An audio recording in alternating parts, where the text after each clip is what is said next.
So yeah. So what I decided to do was I combined two sections today, but they're really easy. So I feel like we'll still probably take the same amount of time that we normally do. So don't worry about that. You're gonna see that we're doing more problems today, but it's fine. I promise that they're all pretty easy. So let's look at number 1 first. And this kind of like goes back to like the same like concept with the negative and positive numbers. That's what we were kind of doing in the last session, and we're gonna be doing it again this time, and then something different. So let's see. It says describe the following scenarios using positive and negative integers. So basically, you just kind of have to like determine whether like the scenario is like positive or if it's negative. Let's see, a withdrawal of $50. So if you're taking out money, like that means that you're decreasing money. So I think that if you're taking it away, it's better to use a negative integer. And then for the next one, let's see that one. Temperature 3 degrees below 0. Well, going back to like the little the thermometer, if it's below 0, then it has to be negative. And we did a lot of problems like that before. So this should be kind of familiar to you guys. And Those then, are the keywords. yes, that's really good. And then an elevation 70 feet above sea level. So that's another keyword, which means that going back to like our little like 0 point, it has to be above. So that one would be E. So this is not too bad, I think. And what we're gonna notice is that a lot of these problems are just understanding positive and negative. So I don't think it should be too hard for you guys. So let me clear this. And remember, if anyone doesn't understand what I'm saying, if you need me to explain it again, feel free to comment. Like you don't need to be embarrassed. Unmute yourself. Tell me. I just want to help you. Okay. So let's see number 2. It says, what number best represents the temperature in Anchorage, Alaska of below 12 degrees? Well, this sounds like another one of those keywords that someone was saying. Below means that it's negative. So I think that for this problem, if it's below 12 degrees, it means that it's gonna be negative 12. And that means, just for you guys to understand what that means, it's basically it's saying that it's below the 0 point. It's going to be negative 12. And that's all you have to understand. So all you'd have to do is just plot that in, and then you have your answer. Not too bad. There's going to be a lot of harder concepts, but this one, I really hope everyone understands it. And if you don't, let me know so we can explain it. All right, let's see what the next one is. It says Karen has a credit of $31.38 at ABC store. Which number below best represents Karen's credit? Okay, so do any of you guys know like what credit is? Yeah. That has something to do with the bank, right? If you pay off the stuff, then you have a good credit. Well, We're like children, credit, how are we supposed to know that? well, that's why I'm gonna explain it now. Just because like I kind of saw that and I was like, wait, they're children. How are they gonna know what credit is? Credit at a store basically just means that for some reason, it doesn't matter what reason it is, they're giving you money to spend. Like they're giving you like, in this problem, it's $31.38, but they're giving you that money and you can do whatever you want with it to spend it at that store. So That it's sounds not, shady. Do you ask for Like it as or? a gift? I think you don't ask for it. It's more like a gift, I would say. It's like, oh, Yeah. if you like, for example, I think it's like something like if you buy something, you like get credit from that store because like maybe like they don't need that thing and they're like trying to like pay people to buy it. They just want to keep their customers. Yeah, that's one example. And then I would say another example is when because you guys have all heard of just like returning something at a store, right? Well, if you return something at a store and they don't want to, like, if they don't have like a cash back policy, if they don't give you back the money, they'll give you credit instead. Like some stores, for some reason, they won't give you the money back. They'll give you credit back at that store to spend it. So now that we've kind of talked about that, credit is a good thing, at least in the store example. If you have How credit did of it go $31, from a math lesson to economics? well, both are like they're combined. So I mean, it's not that surprising. So They're it's both good to have numbers. credit. It's yes, that's true. It's good to have credit at a store. I don't know about anywhere else, but if you have credit at a store, that's good because that means that you have more money to spend. And it wouldn't be a negative amount because it's not like you're like in debt. Like what we were talking about a few lessons back. It's not like you're in debt. It's like you have more money to spend. It's like it's not physically in your wallet, but it's still there. So I would say that the Like some best kind of integer, coupon. kind of. So then I would say this is the best one to represent it. The positive $31.38. But it's kind of like if you had like let's say like a gift card and then they like it's like they like the money that you have on the gift card is how much credit you have at the store. Exactly. Can- I think that's like a perfect example. But it says which number below, and below is the negative. Well, No, it means like the Options. like the answers The are below numbers, the like, question. yeah. yes. Don't always like just look at that, like zoom in on the word that is the keyword because that is the Yeah. keyword. Need to read the But thing. yeah, just don't make that mistake. I know you know how to do it, and it says which number below, like not below like the what we were doing over here, Oh, okay.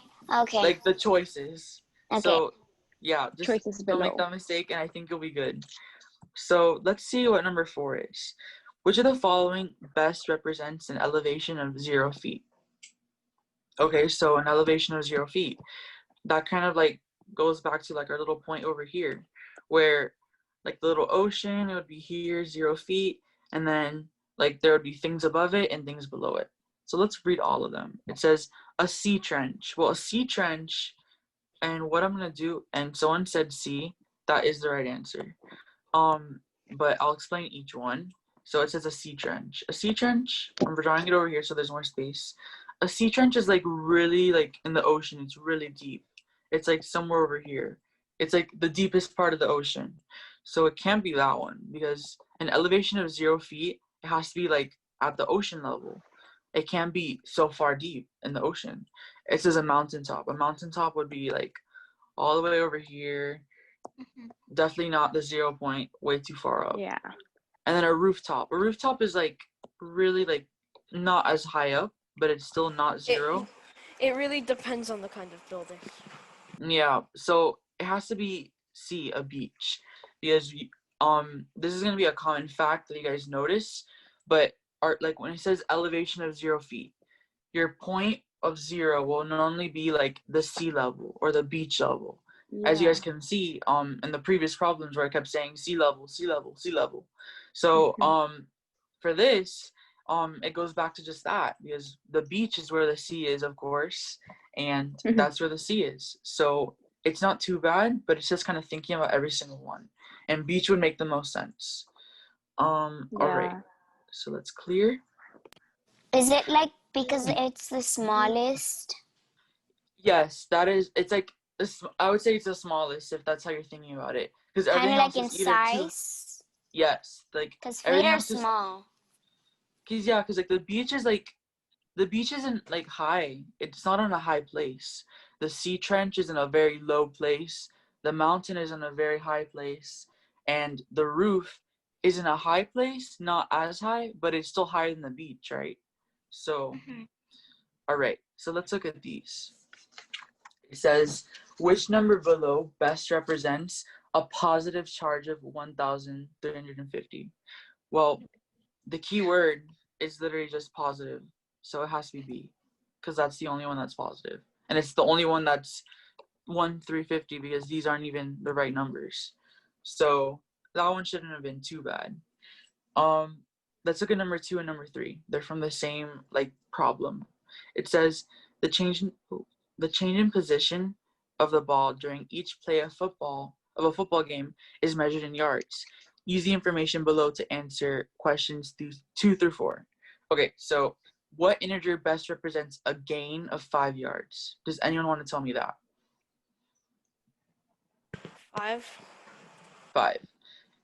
So going back to those keywords, it's not always going to be below and above.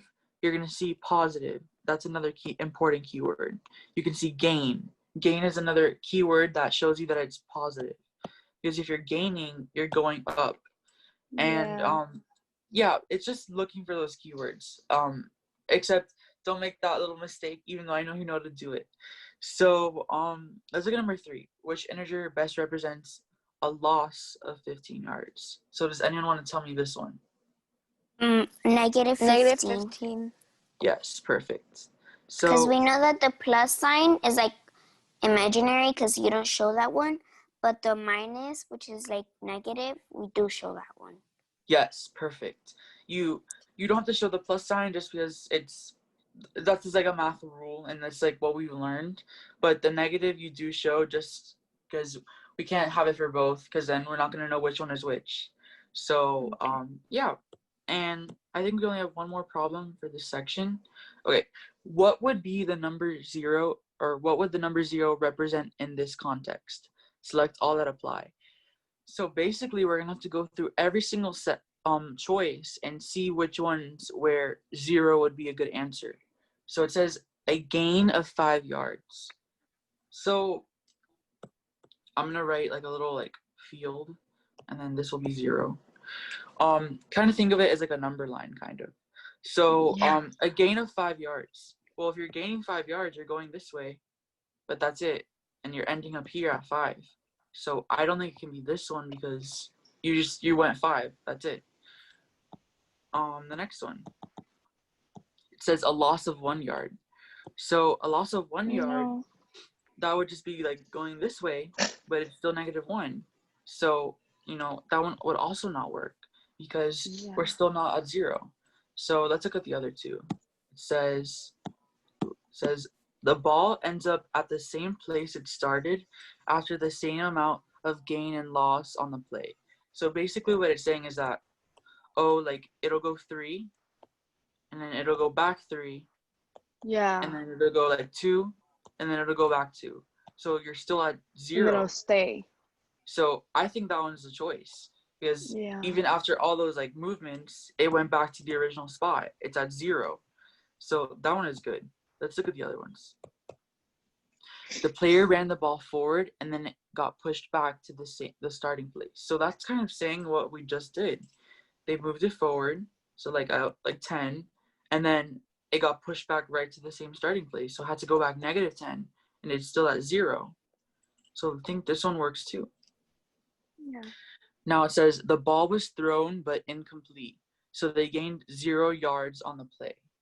So if it was thrown, but at least in this problem, it kind of like says like they didn't throw it right, like it was thrown incorrectly. Like So fault or something. so they gained 0 yards, which means that it didn't move.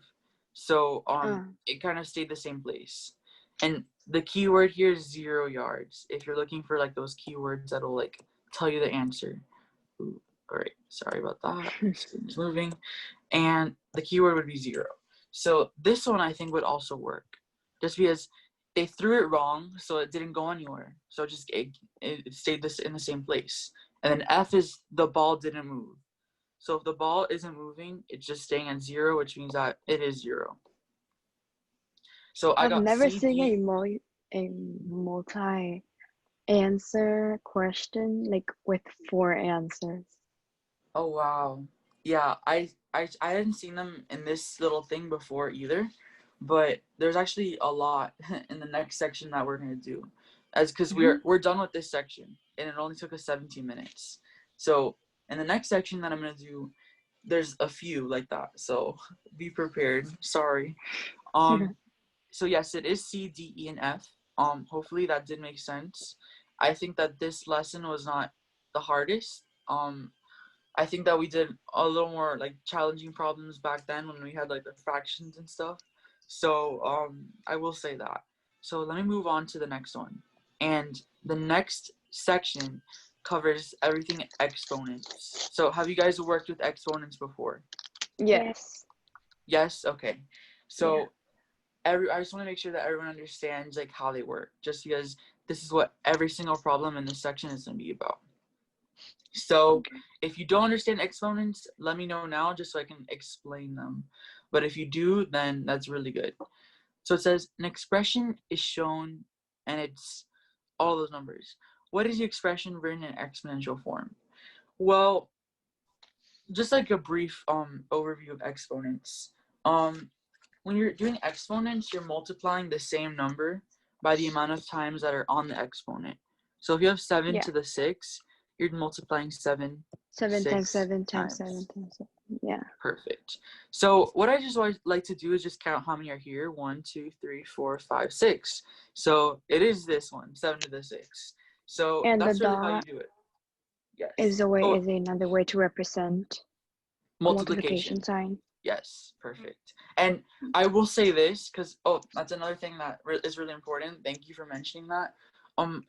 I don't know if you guys like to do like the X a lot, but when you get to like middle school, like you guys are going now, you're gonna find that people would rather use the dot or people would rather It's use easier. parentheses.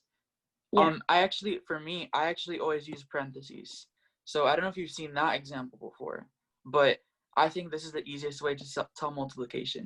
And the When X, a number yeah, when a and then number is like at the same, is like at the side a parentheses, that means it's multiplication. well, yes, and it's also because like when you get to algebra, you're gonna see a lot of variables, and with variables you plug in. And if we're gonna plug in 7, for example, I think it's the easiest to just put a parentheses there, just so that I know where I plugged in. And that's gonna be a good tip. You put things in the parentheses where you plug something in. So that's what you're gonna be noticing a lot. But that is a future lesson. That's just a preview. But I'm happy that you just know that there are multiple ways to represent multiplication. So let's look at number 2. It says, which value is equivalent to the expression 2 to the 4th? Select all that apply. So 2 to the 4th is in another form. It's just 2 times 2 times 2 times 2. So we know that A is a good answer because it's 2 times 2 times 2 times 2. So let's look at B. 2 times 4. No. Well, what I'm gonna it's a no for sure. But what I'm gonna do is just break it down just so we can be sure. Well, 2 times 4, we can break this down to 2 times 2, and we're gonna bring this down 2. So there's only 3. And this one has 4, so it can't be this one. And then 8. Well, 8 is 2 times 4, so this is 2 times 2, which means that it's the same thing as the one that we just crossed out, which means that it can't be that one either. 16. Well, when you end up multiplying all 4 of those out, you do 2 times 2, which is 4, times another 2, which is 8, times another 2, which is 16. So this one also is good. And how about E? 2 to the 2 times 2 to the 2. Well, 2 things. You can break this down, and you can do it 2 times 2. Don't forget the multiplication sign in the middle, and then you can break this one down too. 2 times 2, and there's 4, so it's good. Also, So that's another way of making a multiplication sign, the little star. yeah, you can use a star too, but that one is actually not that common, like at all. Like I don't use that one at all. So let's look at another way to do this. You guys know that I don't know if you guys know this. Tell me if you do. If you have 2 exponents with the same base and you're multiplying them, you can just add the exponents. Have you guys seen that before? Yeah. Yeah? Well, I haven't seen it, but it's common sense. Well, it is, but like for example, if you have something like 3 to the 2 times 4 to the 2, you can't add those. You can't make it. We haven't seen that. Yeah, if you have this, you cannot add them. You cannot go 7 to the 2. You can never do that. You can only add the exponents if they have the same base and if you're multiplying. And so if you haven't really seen that before, do not worry. You don't have to memorize it by today. It's just like this is everything that I do here today is just like a preview to everything that you could see in the future. So it's good that you're seeing it now, but don't feel pressured about memorizing it. But the rule is that they need to have the same base. Like with exponents, like my only tip for you guys is you don't want to be multiplying and adding if they do not have the same base. They need to have like the 2, they have to have the 3, and if they have different ones, 3 and 4, I would kind of step back and say, I don't want to like use these rules. I want to think about it first. So, but yes, if they do have the same base and you're multiplying them, you can add them. If they have the same base and let me just write that. If you're dividing them, you can subtract them. So here it'd go 2 plus 2, which is 4, 3 minus 2, which is 1. So that is kind of a preview to everything. But I think with this example, for this choice, letter E, it was easier to just break it up like this, just so you can see it like that, how it really is 2 to the 4th. So yeah, and then F. Let me just erase the ones that are here. Let's see F. F says 2 to the 2 plus 2 to the 2. Excuse me. Yeah, what's your question? I had to leave the room really quick, and I had headphones on, so I couldn't hear. But in letter E, basically the little star is like it becomes into X, like in a multiplication. So you Yes. multiply 2 times 2 times 2 times 2. Yes. Okay. Perfect. Sorry. So, no, don't worry. I'm happy that you asked again just to be sure. But yes, that is true. The star is just a multiplication sign. It's just a weird way of writing it. So yeah, don't worry about that. Most people don't write it like that. What you're gonna see is the dots. You will see a few of those, and then I feel like you'll see more of the parentheses too, like I showed. But for choice F, don't get this confused, and I'm happy that it's here too. Don't get this confused with the rule that I just showed you. You can't write this like that. It's not the same thing. The rule only works with multiplication and division. With addition and subtraction, just don't do anything. So all I would do is just kind of add them. So 2 to the 2 is 4. 2 to the 2 is 4, so that's 8. So it's another one of our ones that doesn't work. So that is how you do this problem, and the answers are A, D, and E. And as you guys can see again, it's one of those select multiple answers. So yeah, there are going to be quite a few that work. So let's look at number 3. Right. It says, which expressions are equivalent to 5 times 5 times 5 times 5 times 5? Select all that apply. All right. So Let's look at basically choice 5 over A. 5. Yeah, Not it's over 5 5. to the 5 to the 5. Yeah. So that one I'm already gonna circle just because I already know it works, and it's the easiest one to see. So let's look at choice A. 25 times 25 times 5. Well, I know that this can become a 25. This can become a 25. And then once you've done those two, you just have one more 5. So that is true. It's 25 times 25 times 5, because going back to doing the opposite, you can break this down to 5 times 5 times 5 times 5 times 5. And that's really ugly letters in multiplication, but the point is that there's 5 here and there's 5 at the top, so this one has to work. C says 25. I look at that and I just know that it can't be true, because I know that 5 times 5 is 25. 5 times all those 5s cannot be 25, just because if 2 5s gives you 25, all those 5s there, 5 has to give you something much bigger. So that moves on to D, which is 3125.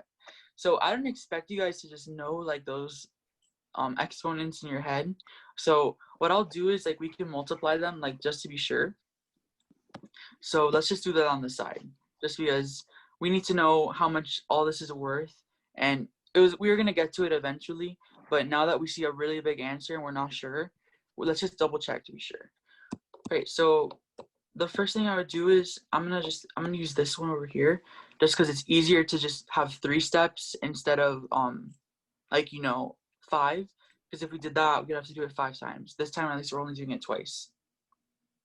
So 25 times 25, you end up getting 25 here. You carry the 2.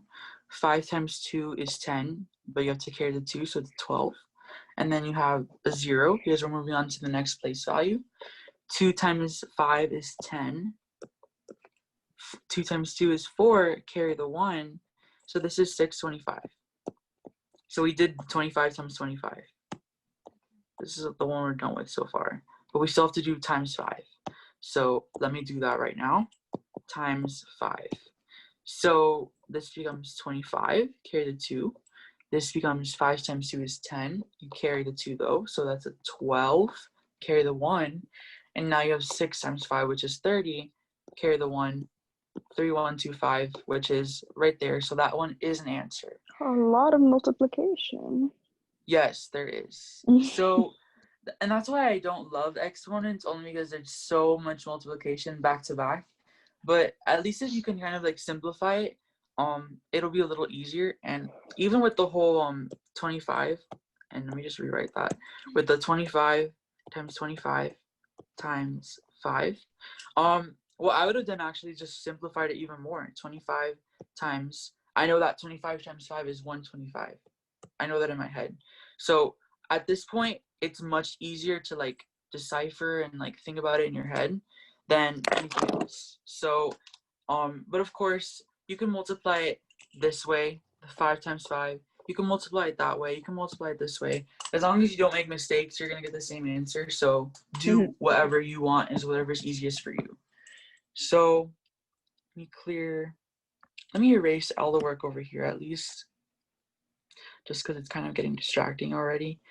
Let's look at choice E and then choice F. Well, we literally just got that all those numbers multiplied together is 3,125. 25 plus 25 plus 5 is 55. So there's no way it can't be that. It can't be that one. There's no way. And choice F is just 55 again, which is way too small. So there's no way. I don't even know why those are there.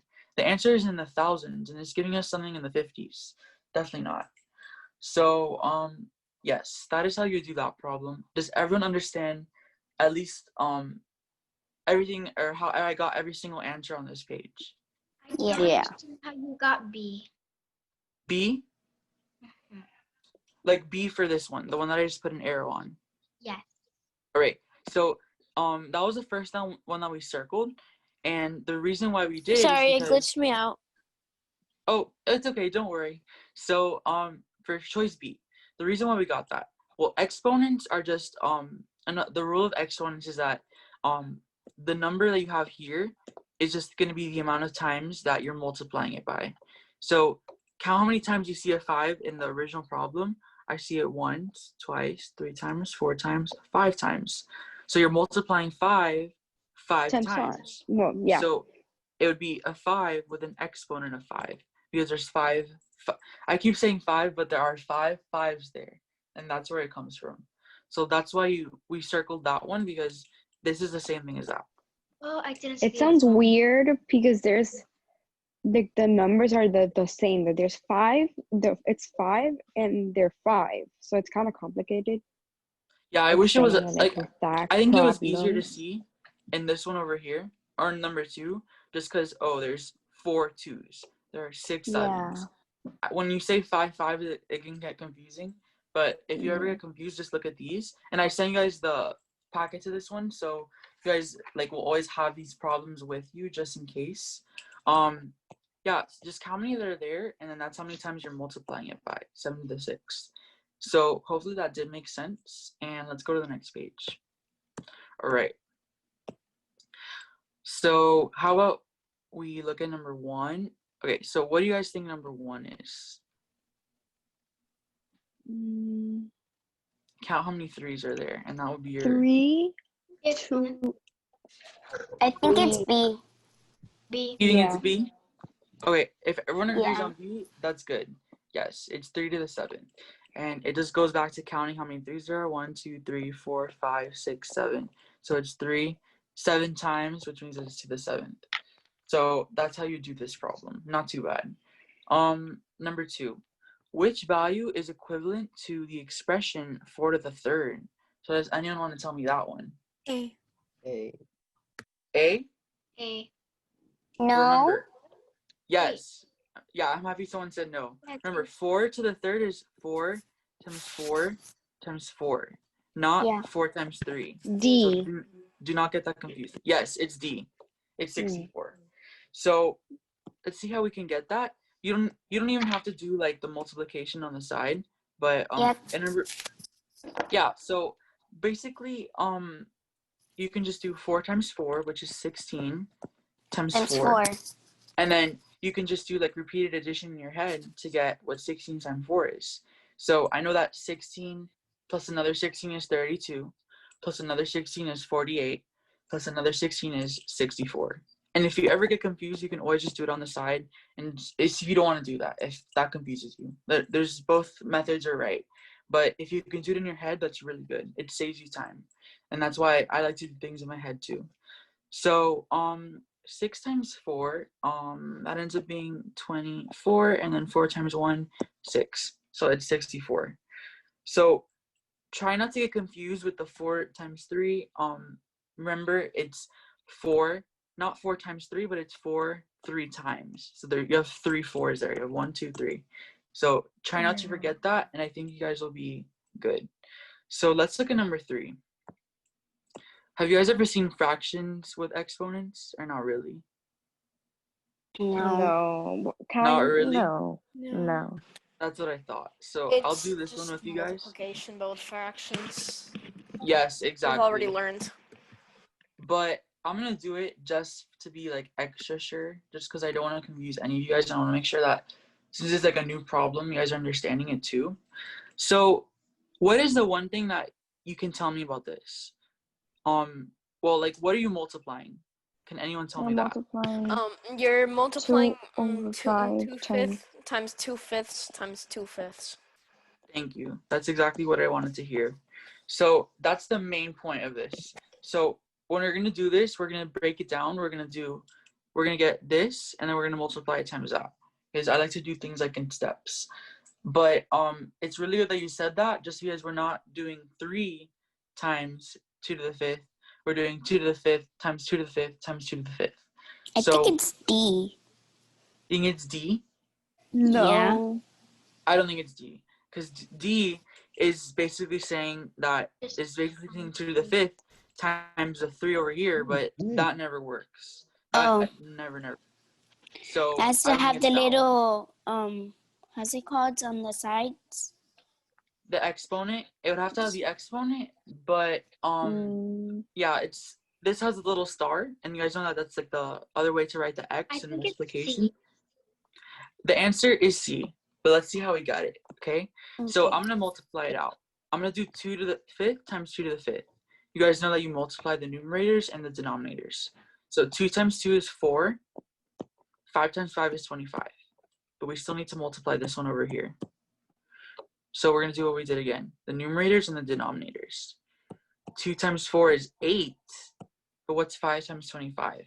It's That's 125. 125.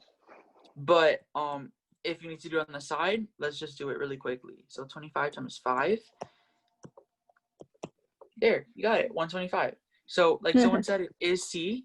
So that is the right answer. So this is again, it's a new problem. I thought it would be a new problem, but it really is the same thing as what you're doing. And that's why the parentheses are good.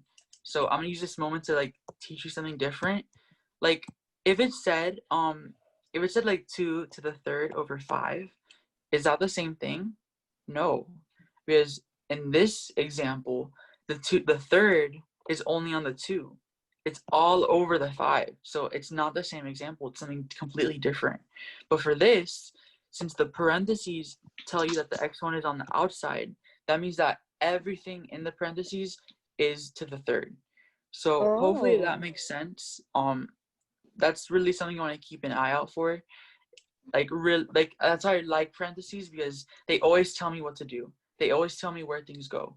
So that's why I always use them. Like And how would when it be if it was like without the parentheses? How would you solve that type of problem?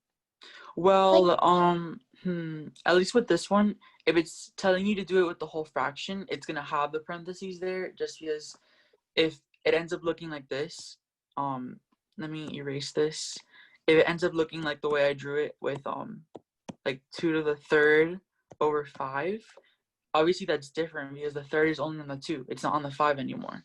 So all you do is just do the 2 to the third, which is like 8 and over 5. That's what it's equal to. It's 8 over 5. Oh. It's much more simple, but notice how we have the third for the top. It's the same number, but since we didn't do the third on the bottom, it's much smaller. So And that's like kind of, if the number was like in the middle, the 3 was in the middle, it would be for the bottom, right? so like you're never gonna find that it's in the middle. It's like if what I'm hearing is like correctly like what you're saying, you're not gonna find that it's like right over here. Like you may find that it's like over here on the bottom. Like yeah, so Okay. yeah, close to the middle. But you're never gonna see something in the middle because that's kind of confusing. Like if it's in the middle, which one do I go with, the top or the bottom? They'll just put parentheses and they'll put it there. So hopefully that did make sense. Does anyone else have any other questions about how exponents work? You guys are gonna see a lot more of them. So and Are we then when gonna you see? Can it be in the bottom too? Can you like do it individually in the bottom? Would there be any multiplicate? Will there be any question with an exponent in the for the denominator?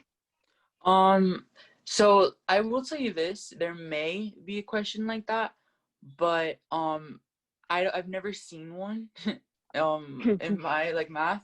So but it's still good to know because when you have it 2, 5 to the 3, all you have to do is do 5 to the third. You keep the 2, but 5 to the third is 5 times 5 times 5. What is 5 times 5? 25 times 5. We just did that, 125. So it'd be 2 over 125. So that's important to know because it may show up. But what was someone else gonna say? Are we gonna find a exponent in a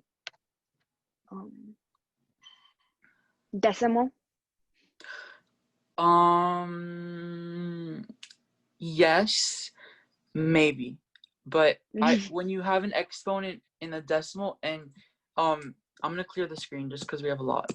It's never gonna be like, oh, like you're never gonna have something like 2.1 to the third 2. Like it's never ever gonna look like that. The only time you would see an exponent in a decimal is if you have At the like end. yeah, so it'd have to be at the end. So it would be like 2.12, and then I think they would put parentheses and put to the third. But my thing is that if that's there, either the decimal will be like a really small one, like 2.5 to the 2. So you can just do that on the side, but it won't be super duper long. So if you end up getting this, you will probably be able to use a calculator for that problem. And you guys are getting to pre-algebra already, so when you get to algebra 1, which you probably will get to in 7th grade, you're gonna find that you can use a calculator for things like that because algebra 1 lets you use calculators for a lot of problems.